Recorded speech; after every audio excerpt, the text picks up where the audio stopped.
Vendor Finance Lawyer website.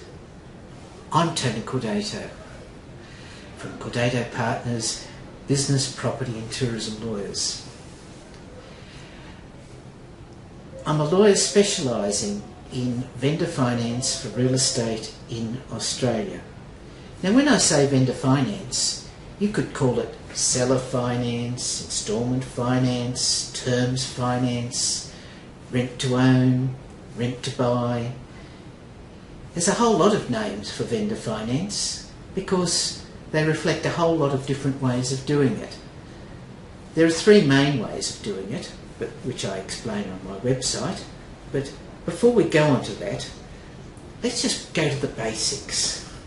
Vendor finance is all about buyers and sellers, connecting buyers and sellers to properties. And you know, I've never understood why it is that a seller who's selling a property to a buyer doesn't help the buyer out with their finance. Does that make sense? The seller says to the buyer, well, no, you go to a bank, a mortgage broker, somewhere else and get the finance and then come back to me so I can sell the house to you. Well, vendor finance gets over all that problem. The seller says, look, if you can't find money from the bank, or if you actually prefer that I finance it for you, I'll provide the finance.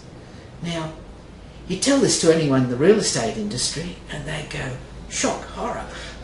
What's this bloke doing?